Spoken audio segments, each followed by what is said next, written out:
welcome to the deep dive.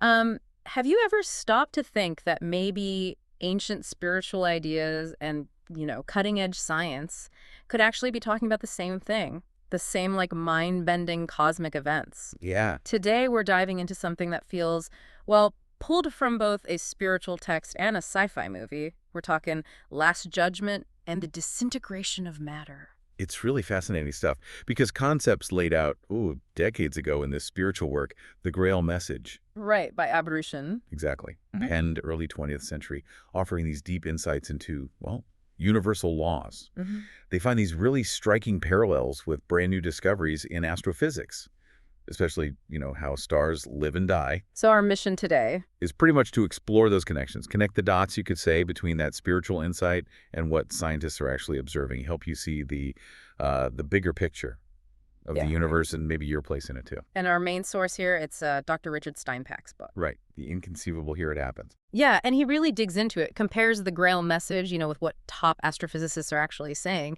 Observations, theories. People like Ziegel, Ditforth, Taylor. Exactly. So, yeah, prepare for some surprising facts. Maybe a few aha moments that could shake up how you see reality a bit. Definitely. We're going to explore how the ultimate fate of cosmic matter, from its huge beginning to its, well, inconceivable end, how that mirrors the journey of the human spirit itself. Mm-hmm. Okay, so that term, Last Judgment, I think for a lot of us, it conjures up these, well, kind of scary images, right?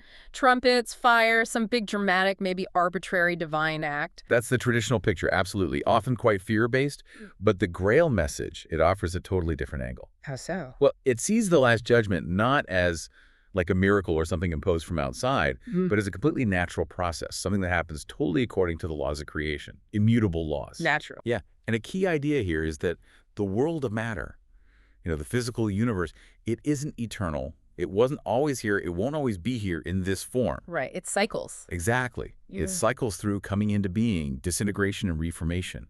It's just part of how the cosmos works, like stars being born and dying. It's built in. So less like a sudden punishment, more like cause and effect on a cosmic scale. That's a big shift. But where do we fit in, the human spirit in this huge cycle? Well, the Grail message describes the human spirit as a kind of spiritual seed that's planted here in this material world. For purpose. Yeah, the purpose is to mature, to grow, and crucially, to sort of extricate itself from matter, to rise above it before matter itself hits its apparent end. It's disintegration. And if it doesn't? Well, then the spirit risks getting pulled into that disintegration process along with matter. And we need to be clear here. Disintegration isn't the same as, say, decomposition. Okay, what's the difference? Decomposition is small scale, like a log rotting in the forest, right? It's the end of one specific physical form. Disintegration, though, that's the end of the vastness of matter itself, returning it all to some kind of primeval, formless state. It's way beyond anything we can really imagine or experience. Wow. That's mind-bending. Okay, let's pivot to the science then, because this is where it gets really interesting, how the observations start to, well, echo these ideas. Absolutely. For decades now, especially with radio telescopes, astronomers have been finding things that just blew their minds. Stuff way beyond the old white dwarfs and red giants. Like what? Things like quasars, pulsars, neutron stars. At first, scientists were just, stumped. Gustav Andreas Deman called quasars the most puzzling and revolutionary objects. Felix Jervich-Zegel admitted, we are still far from even partly comprehending them. And the big mystery was their density, right? Just how packed together they were. Immense density, yeah.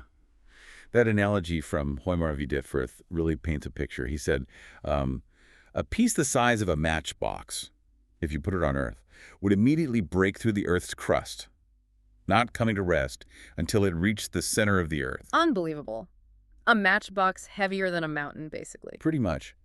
Scientists started using terms like overdense and degenerated matter. That's Volker Weidemann's term.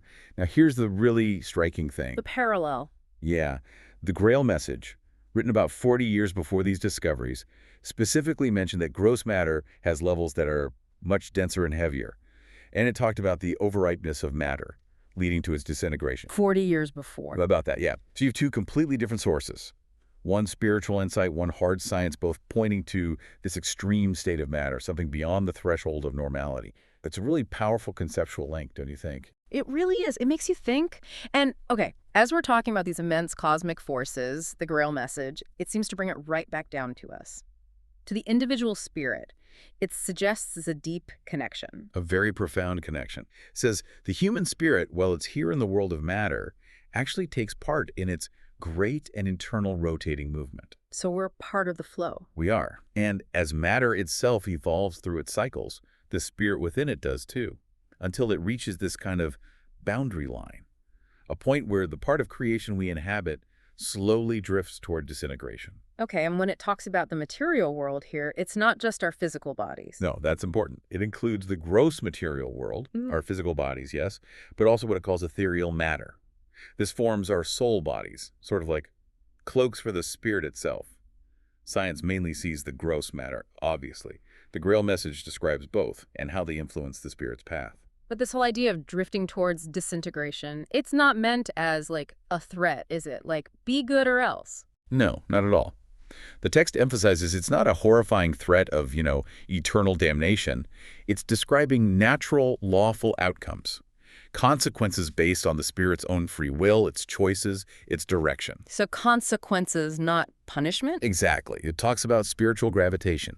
If you have a serious longing for truth and light, that striving makes you spiritually pure, more luminous, and that condition naturally helps you detach from dense matter.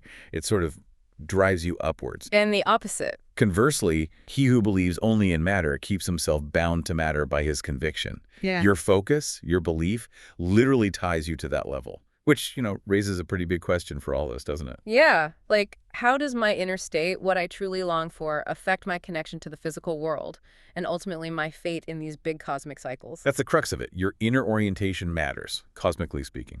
Okay, let's go back to those quasars for a second.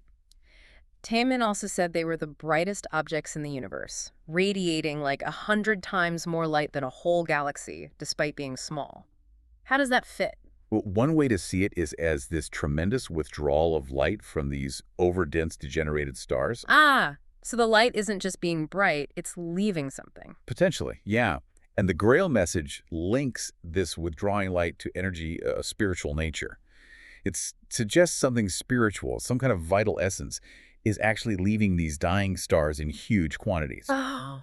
And this observation becomes what the Grail message calls an urgent admonition for us. It says, "Then, however, it is high time for all human spirits, which are still within the world of matter, to make haste and improve themselves." Because the process is underway. Because the process is underway, yes. Now, both science and the Grail message agree on this fundamental law of equilibrium in stars. Yeah. This balance, right? Gravity pulls in, atomic reactions push out. The star holds itself up. Until it can't. If matter gets too dense, that equilibrium breaks down. Violently. And that's the collapse, the implosion. You said scientists even struggle to describe it without sounding like sci-fi. They do. Felix Jurevich Eagle basically says, look, this sounds crazy, but he describes gravitational collapse. Gravity just overwhelms everything. Radiation pressure can't stop it. The star literally falls together like a house of cards. And the density goes up? Through the roof. To an incredible solidification. That number, 10 to the power of 30 grams per cubic centimeter, it's just astronomical. And dit for its description of the speed. The 1 second collapse. Yeah. Within a period of about 1 second, the whole star, which was still planet-sized, collapses into a volume between 10 to 20 kilometers in diameter. A planetary body crushed to the size of a city. Instantly. It's almost impossible to picture. And there's a limit for this, right? A critical mass. There is. Science calculates it at about 1.44 times the mass of our sun. If a dying star's core is heavier than that, collapse is inevitable. 1.44. You mentioned the number 12 connection here. Yes, it's fascinating. 1.44 is 1.2 times 1.2. And 12, well, it pops up everywhere in systems of complete order, doesn't it? Zodiac, months, disciples. Right, the time, sacred geometry, the heavenly Jerusalem. 12 signifies a kind of perfect, stable structure. 12 times 12, 144, represents an insurmountable measure of completeness. So exceeding 1.44. It's like breaking that fundamental order. That's the implication. You exceed the limit, you break the equilibrium, and catastrophe follows. The Grail message puts it poetically, what is false must collapse on itself, disintegrate, and turn to dust. And the speed within a second. It echoes that line from the Grail message too, doesn't it? You are judged even before you are able to stammer a single word of The excuse. parallels in suddenness are striking. Now, after this collapse, there's often a massive explosion in the supernova. Right, that's the spectacular part we see. Yeah, about a tenth of the star's mass gets blasted out, shining brighter than hundreds of millions of suns. But what's left behind is that collapsed core, a star's worth of mass, maybe more, squeezed into that tiny 10-20-kilometer ball. And that remnant, that's what becomes the black hole, the dramatic climax. That's the next stage, yes, the final separation. Scientists like Ditfurth, Dance, Ziegel, Weidman, they all describe it. The gravity of this collapsed object is just so immense. That light can't escape. Exactly. Yeah. Not even for photons of light to leave its gravitational field. The star effectively becomes invisible. A black hole, utterly cut off from the outside universe. So scientifically speaking, it really is a final separation, light and darkness. Purely astrophysically, yes. A boundary is crossed. And the Grail message, it says, then the division between light and darkness will be finally accomplished and the judgment fulfilled. The alignment is pretty stark. And for a human spirit still caught up in matter at that point. It means, according to the text, a final decision. Either the spirit is uplifted towards the light, or it will remain bound in their base nature and get drawn towards disintegration, along with the collapsing matter. We need to be clear, though, being incarnated, being in a body, that's a temporary binding, right, for learning. Absolutely. That's part of the intended path for maturity. The issue here is remaining tied to disintegrating matter. That's seen as the final result of wrong development, a failure to progress. Okay. And the science mentions that any light we do see comes from the outer layers, the stuff not quite caught yet, while the black hole itself expands its influence. Does the Grail message have anything like that? It does talk about a loosening in the surrounding structures as the core process intensifies. And the black hole's gravity, as Jack L. Seldowich described it, doesn't just trap light, it actively swallows any light which comes too near. Like a cosmic vacuum cleaner. In a way. And this idea from the Grail message, this gravity of the darkness, finds this incredibly direct physical echo in the black hole, where extreme gravity literally creates darkness. Sir Fred Hoyle said such an object shuts itself off from the universe through its own tremendous gravity. It seals itself away. Which connects right back to those warnings from Abdrushan about spirits who sink into that death-dealing horror. There you shall be bound in an inescapable grip. Again, not presented as a punishment, but as the end point of heading in a certain direction. An inescapable fate if you go too far down that path. John Taylor even adds, if something falls in, there's no longer any possibility for him ever to leave it again. It's a point of no return. Okay, so after this final separation, after matter gets swallowed by this darkness, what actually happens to it and to the spirit that's still bound? The Grail message is stark. Where disintegration begins, all matter loses its form. It becomes formless. And for the spirit? For a bound spirit, its ethereal bodies, those soul cloaks we mentioned, they remain subject to the changes now beginning, enduring what's described as the most painful disintegration covering thousands of years. Thousands of years. Leading to a loss of self-consciousness, the unique personality, a disintegration of the image of God within, and ultimately what's termed spiritual death. The spirit disperses back into primordial spiritual seed, an undoing of its journey. That's incredibly bleak, the total loss of identity. And does science describe a similar loss of form for the matter itself? It absolutely does. Scientists like Ditfurth, Dance, Libby detail this atomic devastation. First, the electron shells collapse. Then the atomic nucleus itself gets crushed. The core of the atom. Yes. Electrons and protons are forced together, transforming into neutrons. You end up with this bizarre, uniform material called neutronium. And crucially, all chemical multiplicity thus ceases. All the different elements gone. So no more gold, no more carbon, just neutron stuff. Exactly, which lines up perfectly with everything material loses its form. It means the total breakdown of atomic structure as we know it. And notice the sequence. The cloaks first, then the core. Precisely. The Grail message says the ethereal body, cloak, is affected first, then the spirit, core. Science shows the electron orbits, atoms, cloak, are crushed first, then the nucleus core. The parallel is uncanny. And that loss of identity, the dissolution of the personal ego for the spirit. It finds its echo in the matter, too. No longer different elements, no longer positively or negatively charged particles, but only a formless mass without any differentiation. Matter is stripped of all properties. It loses its identity, its structure.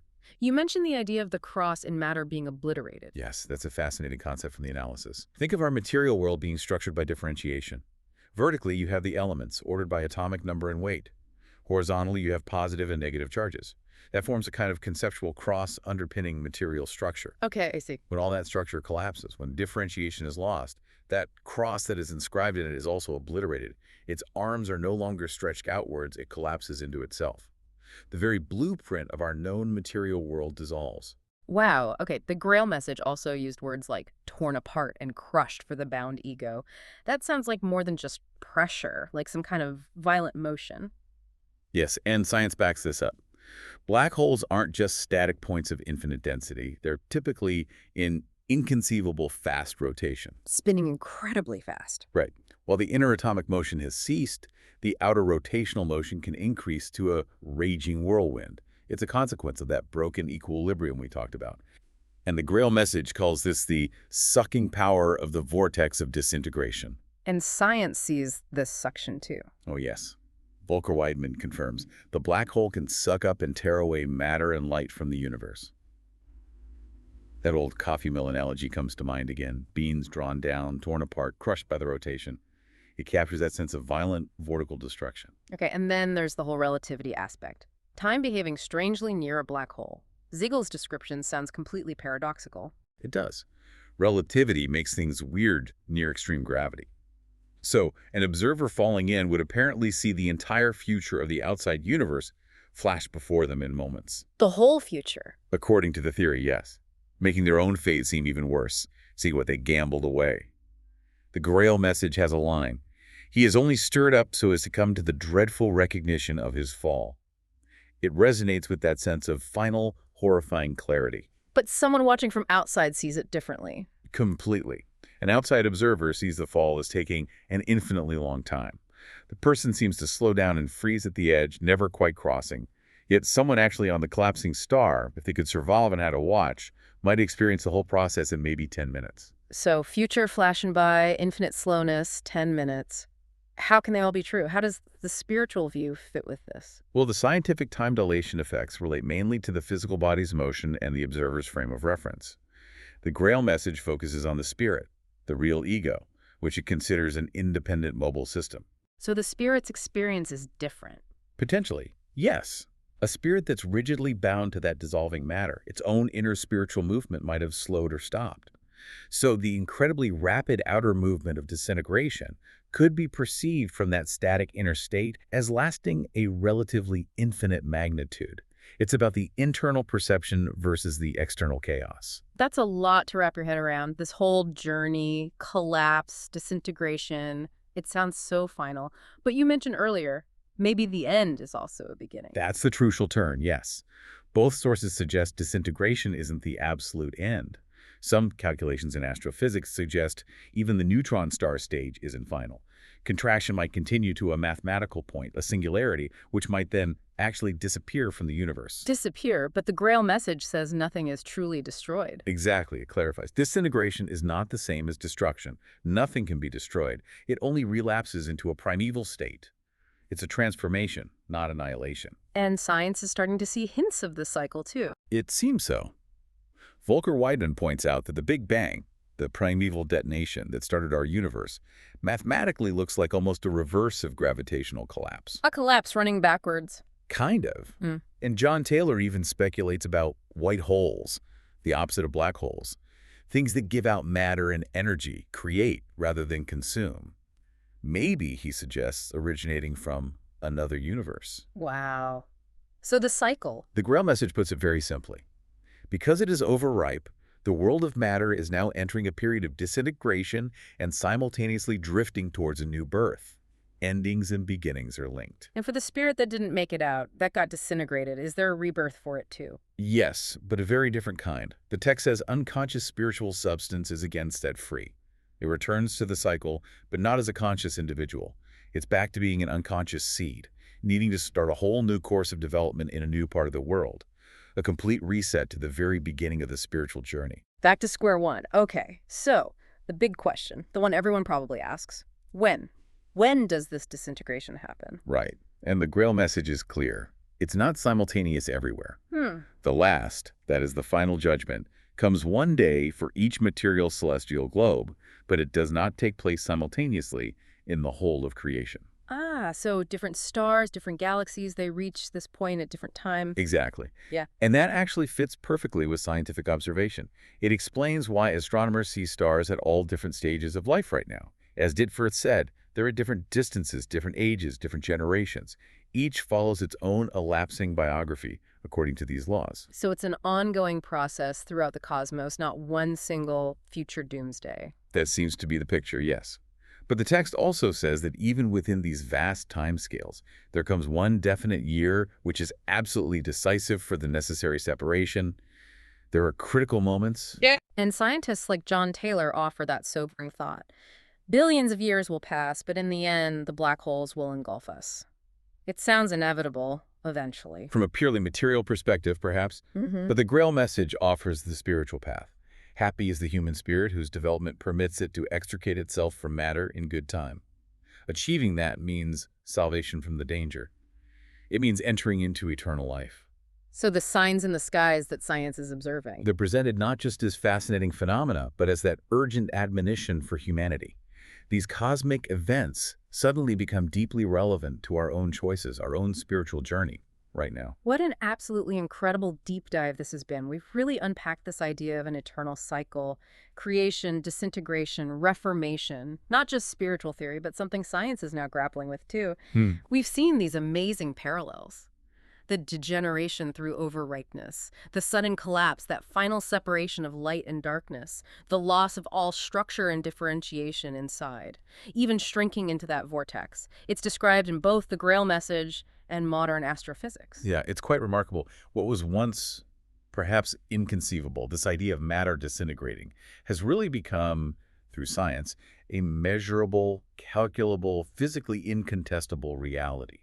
These star deaths aren't just random fireworks. They're quite natural processes in the grand scheme. Which lets us see that idea of the Last Judgment in a new light, too, as a natural, lawful process affecting spirits still connected to matter undergoing these changes. Exactly. And this really brings it home for you, the listener. These aren't just abstract ideas for astronomers. John Taylor himself wrote that the black hole puts in question all the opinions which man has made about the world and the place he occupies in it. He even wondered if the spirit has to exist separately from matter during this collapse, or it just dies with the body. And the Grail message from Abrushin says much the same. Whatever cannot detach itself from matter will inevitably be drawn into the disintegration, whereby its form and whatever else is personal about it will be destroyed. The convergence is startling. It really is. These detailed agreements between a spiritual text from, the 1920s and 30s, and discoveries made decades later with advanced tech, it's profound. It really makes you pause. How could Abrushin describe these things, the density, the collapse, the separation, so long before radio telescopes and supercomputers allowed scientists to even glimpse them? It strongly suggests, a deeper reality, a fundamental lawfulness underlying everything, accessible perhaps through different means than just physical observation. So, the final thought for you, listening. Given these signs in the skies, these echoes between deep spiritual insight on hard scientific discovery, what personal equilibrium or maybe overripeness might you be feeling in your own life right now? How could understanding these huge cosmic laws maybe inform your own path forward, not as some kind of threat, but maybe as an invitation to conscious growth and perhaps a timely ascent towards the light?